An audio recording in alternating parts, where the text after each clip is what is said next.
After being an illustrator and an art director for different publications, I realized that the commercial art was not for me.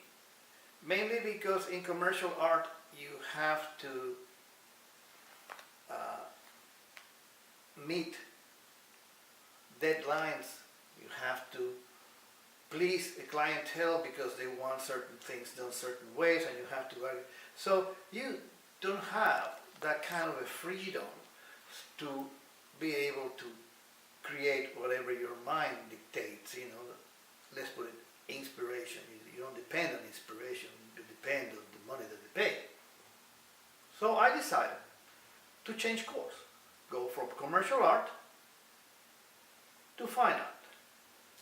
I heard that gallery owners went to studios of the different artists to see their work. And if they were interested, they would either just give them a show to see what reception they got from the public, or they would represent them. But, and I found a gallery space right in the middle of Soho, smack in the center of it. I was surrounded by nothing but the top stars of the art world and the blue chip gallery directors, such as Paula Cooper, Barbara Gladstone, Mary Boone, Nancy Hoffman. The list was endless. And Gagosian had his one big gallery right in front of me, just right across the street. They didn't respect people or artists who had their own space. They call them vanity galleries, or group of artists that got together, and they would call them, like co-op galleries, and they didn't come to review these works. The critics would not visit me, they would not come to my openings, regardless of whether I invited them personally or I sent them invitations. I was totally invisible. So I thought, well, if they don't come to my studio to see my work, then I'll bring my studio to the streets and make it impossible for them not to see my work. They would see me painting it, and they would see the final work. I made it totally impossible for them to ignore me. And I found that right across the street from where I was, from my gallery was, there was a booth that divided the two entrances of a parking lot. And that wall, for some reason, was not touched by the people who put posters all over the place to invite people to their shows. And I talked to them, and I told them if I could paint that wall, and sure enough, I started painting that wall just at the time when I needed to show people what I was capable of doing as an artist. And that is the first step toward what became my signature statement, where I call myself the best artist. That's what you're going to see next.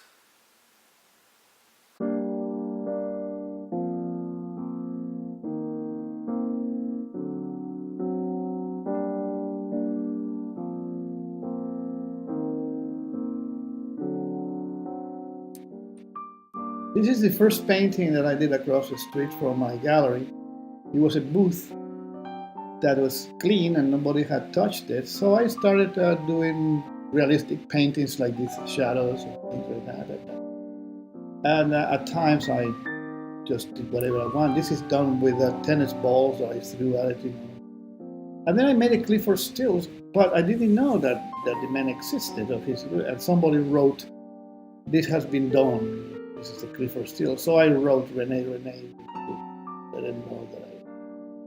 And later on, when they took that away, I asked a friend of mine that had a restaurant in the corner of Spring and West Broadway, if he could make a frame across the thing and put it on the wall, and then have 3 sheets of plywood that I could cover with canvas and then make a painting.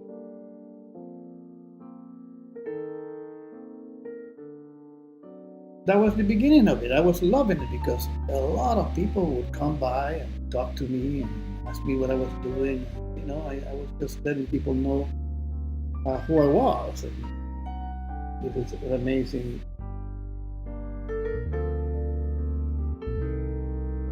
Sometimes I would, you know, they would take my address and I would take them back to my gallery. And they would see the rest of my work, what I did. That was actually the idea, because if I was not able to have a show in those galleries over there, then I'll have it on the street, which is much better because they don't even have to go into the building to see my work.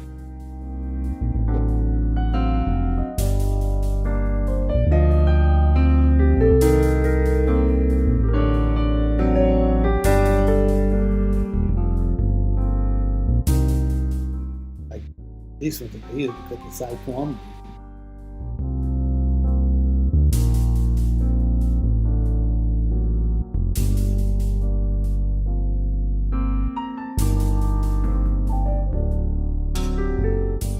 And friends of mine that made fun of me, we would have a great time. It was a pleasure for me just to, instead of being in my studio by myself doing these paintings, I would be doing it on the street.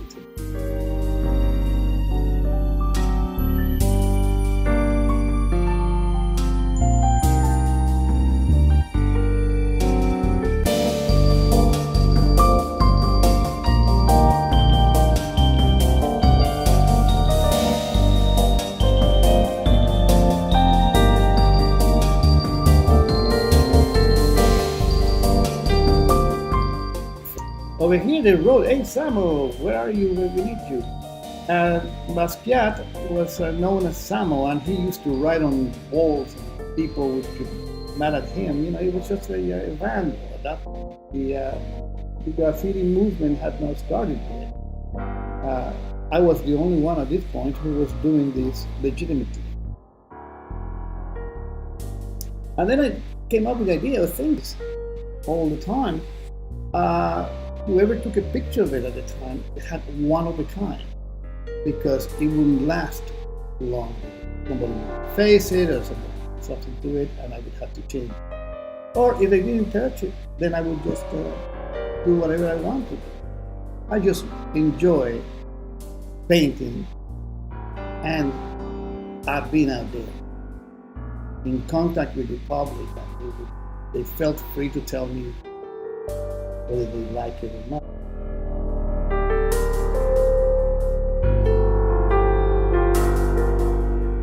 Then the owner of the Scramble decided to make windows, and so I went and talked with this man, and I asked him, you know, if I could paint on his wall, because they would put a lot of posters in there, and the thing looked bad.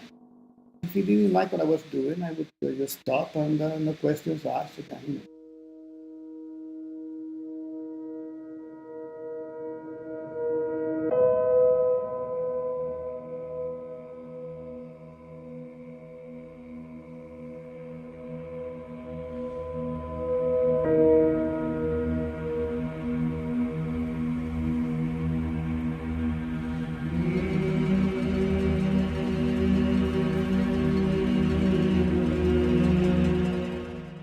For some reason, I decided to put some painting of mine that looked like a vagina, because this is the things that I was doing at the time. But then I realized that if somebody would see it and didn't like it, then they might tell the owner. But it didn't last long. It lasted like one afternoon, because the day after I had a money. But it was an amazing thing, because whoever did this, seems like it stepped on paint, and then all of a sudden just stepped on it and left that thing hanging there, just like I love that photograph. I relied too on paint that the neighborhood would give me. because it was expensive, to buy these gallons of paint. So if I had enough yellow and only white, then I would do these things, and I would just incorporate whatever I had before. Somebody came in and started putting a lot of V in it, and then I just incorporated what they did onto what I was doing. And it became a game playing, people trying to destroy my work. They would do something, and when they didn't touch it for a while, then I would do works of art to sort of entice them, so irritate them enough so that they would attack the thing. They thought that I forgot about it. Kind of irking.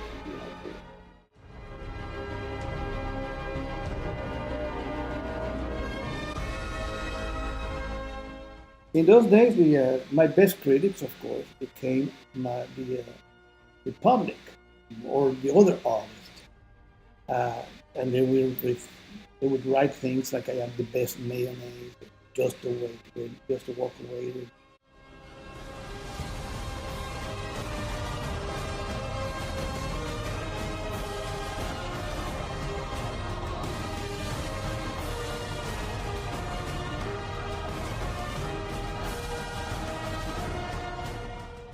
All of a sudden, I just came up with the idea, said, "I am the best artist," and then that's when the war really started.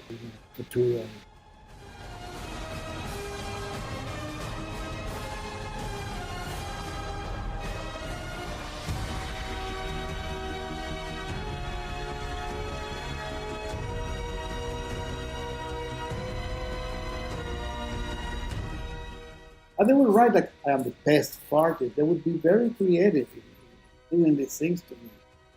And they would come in with this wrote artist, and they would write it, and Rene sucks, and I had arguments with people. I don't know what they expected me to say, that I was not a good artist, or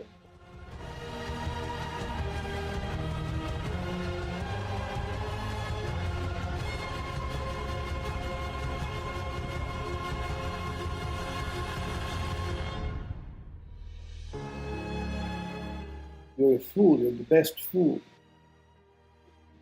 This has been done before. I hate you. Soho shit. This is boring. No spirit. Bullshit artist. Stuff this. And they would come up with things like this. I don't know what they did here, but it's just like confetti. They just. Sometimes I felt sorry that I had to paint over them, because they did beautiful stuff.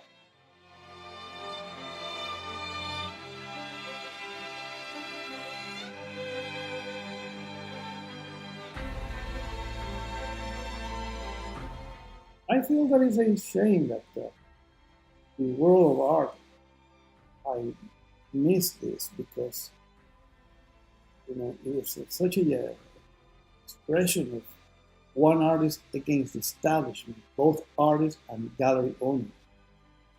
I didn't mean it against the artist. I don't think I am the best artist. I just did this as an advertising thing to attract attention to myself. I created the best artist, and then I cast myself on the role. It's like Springsteen is the boss, and Elvis Presley is the king.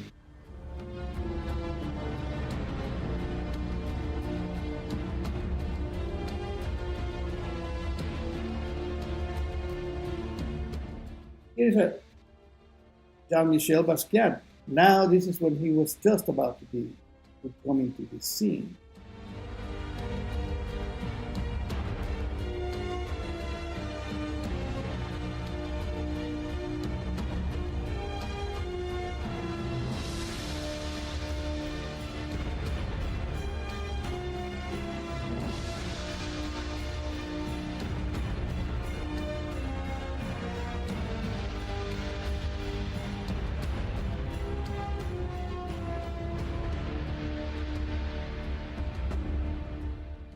Look at this one. This one they just came in with a roller, and they just covered it completely.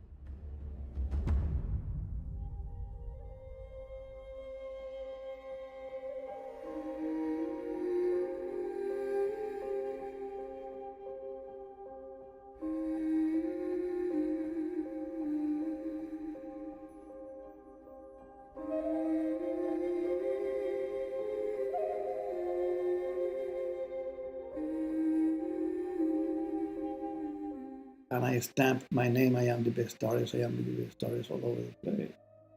So that if they came in and covered certain parts of it, the rest of it still could be read.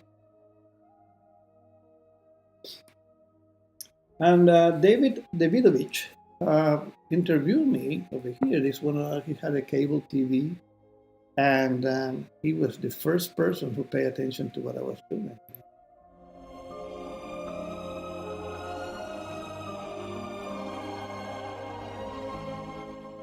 And there were times when I felt like, since they were not touching me, then I would just try to make it irresistible by painting the thing all white.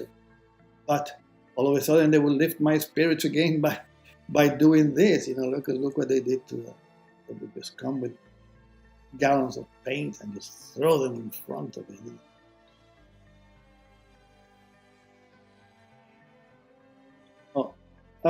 What I managed to prove with this too is the lack of integrity of the art world, the critics, and that they went out of the way to show that they didn't know who I was. I know friends of mine that they would start a conversation with them, and they would say that they haven't noticed this, and I made it so impossible for them to say that they didn't know who I was, because if you missed this, you either have not been in Soho or you were not connected with the art world and anything. This painting became the icon that represented the Soho district, artistic district, like the Statue of Liberty represents New York.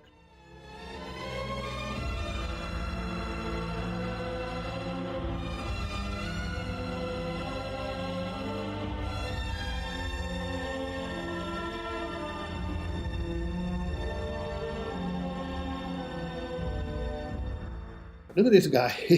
He put best anus. Thing came out in Vogue magazine. They used to do photo shoots of places, magazines, fashion magazines. And this was done in the heyday of Soho. I mean, a lot of people was coming here to see shows and stuff like that. And this proved that this, in the world of art, belongs to somebody. That's it. The police would come in and tell me, "Hey, Rene, we have somebody that we got somebody. You want to press charges or something like that?" And I just say, "No, this is part of the show." Now let's face it. How many artists out there would go to this length to welcome somebody to deface the work?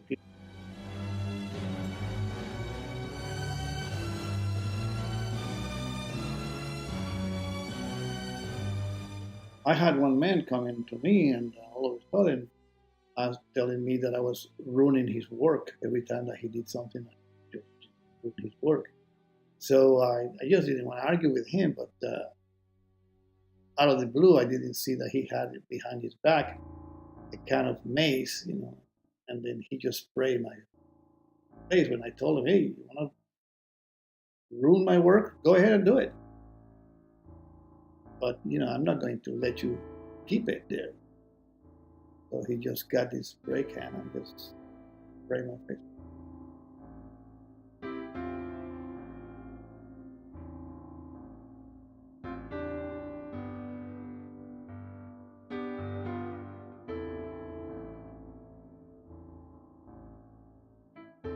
Then I start doing the seasons. This is like spring. I made it this spring, winter, fall, and summer. Not in that order. And then Rene is dead. This scared me. And this one again repeated the best art.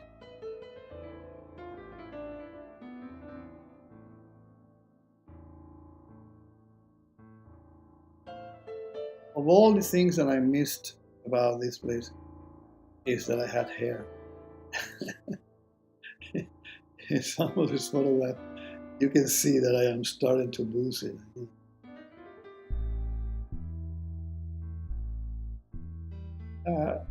People would pass by and they would say, "Hey, Rene," they would really, "I love it," this and that. And then I would have the other side. I would say, "Hey, you suck, you're not good," screaming at me.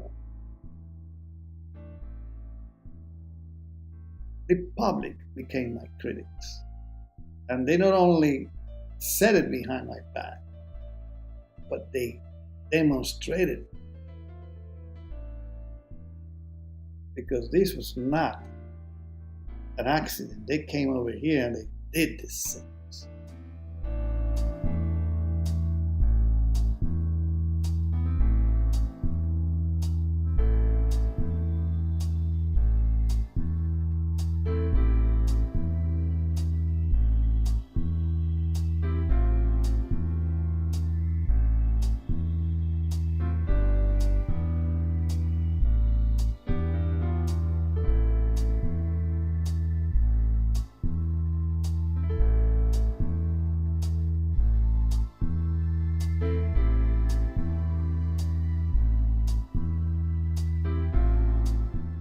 This one, I have no idea what this person meant. Celebrate freedom.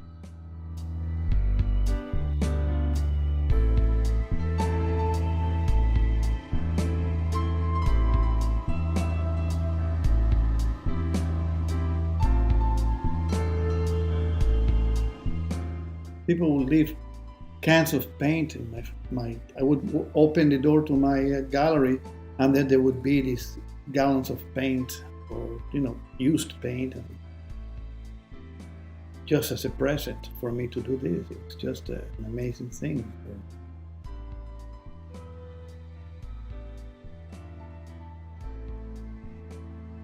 And then they would do this.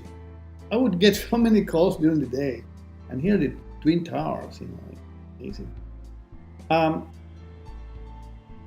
It was such an honor to know that people would want this to help me, while the world of art, the gallery owners, would rather chew broken glass than to utter my name in mixed company.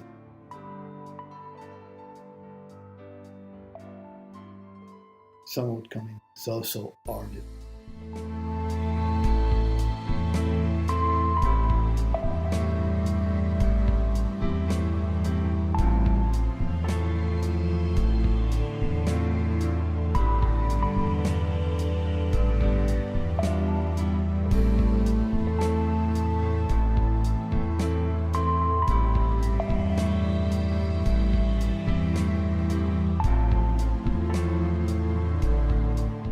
Some accidents like this one, I don't know how I did this background. This is the winter one.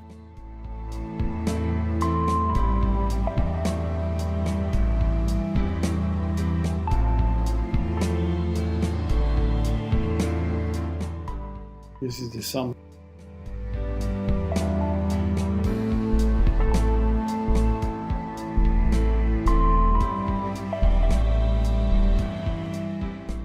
This is the fall.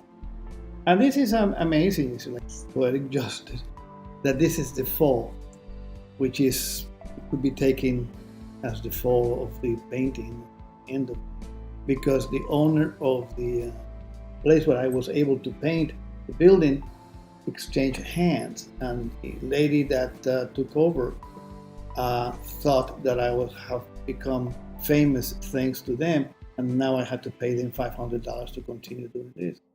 So they came in and they started painted white.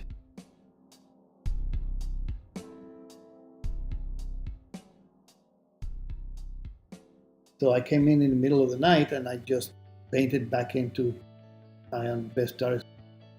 And so they called me up and they told me that I was going to, if I didn't stop painting on it, I would become assuming.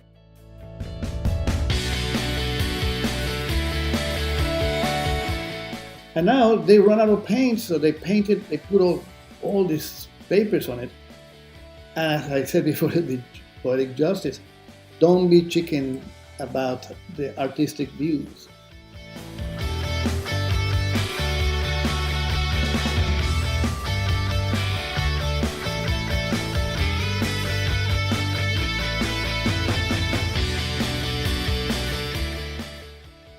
From here, I went to Grant Street and West Broadway, which was twice as big. Somebody in Japan had some kind of contest, and the winners of the contest were given a free trip to New York and be able to paint on somebody's wall. And so they contacted me, and then I just gave them permission to do it. After that, I went back to I Am the Best Artist. And for a time there, since it was not in the center of Soho, it was just a little bit further down to Canal Street. They didn't do too much. It was a pleasure for me because this was being used for the opening scenes of Michael J. Fox, The Secret of My Success, and Vogue magazine one thing. Oh, the movie Superman from DC Comics had a videotape where Superman would land in the middle of Gotham City or whatever it was, and they would fight the evils. And in the background, they used this as my background for this. So I was known all over the place. I was in the Vatican once, and with the jacket that said I'm the best artist, and somebody said, "Hey, are you Rene?"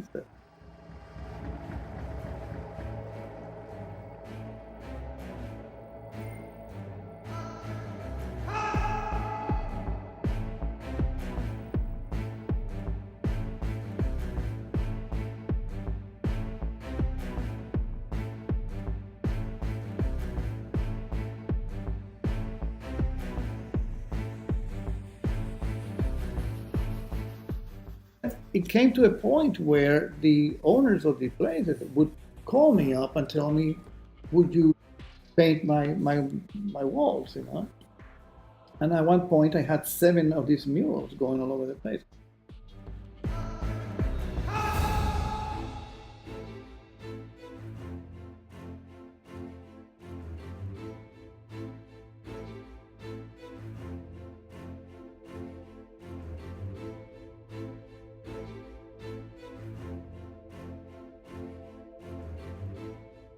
By making lines like this, or the name was help me put graffiti behind bars.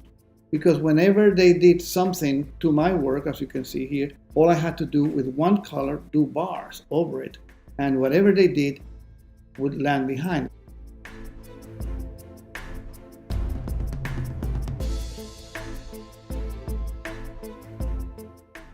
The front of my gallery, this is the entrance to it. And they wrote "fuck Rene homo," and all these profanities and drawings of penises and stuff like that. And it was scary.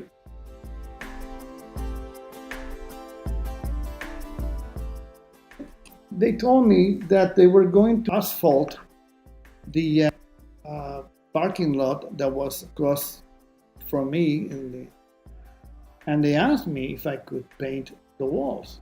Of course, I agreed, and since it was in front of my gallery, it was easy for me to get to it. However, the bricks were so porous that every stroke of the brush would just suck so much paint that it was very difficult for me to do anything that up to what I wanted to do. But it came out okay.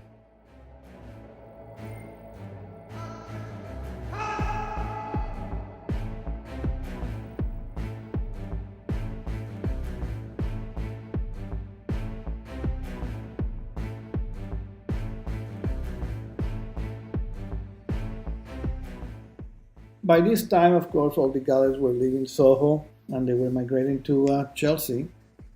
So nobody was coming to see art. They were just coming to buy expensive clothes. It was like a gigantic boutique. And then I couldn't paint too much because it was always full of cars, and I didn't want to get paint all over the car. So I had to wait until early in the morning, and it became very tedious for me to do this painting.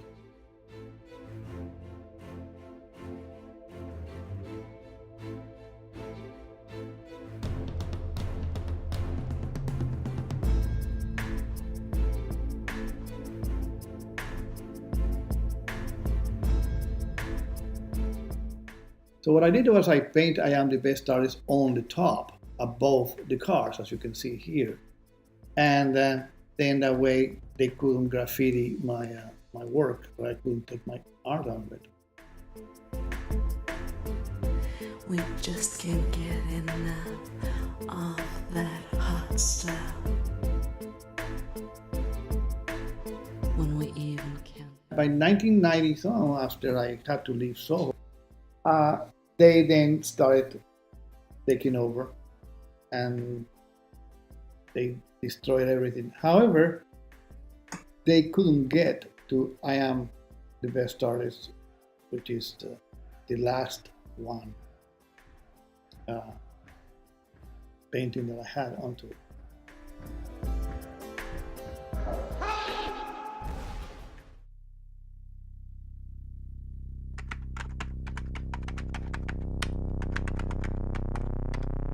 Oh my God, you are the best.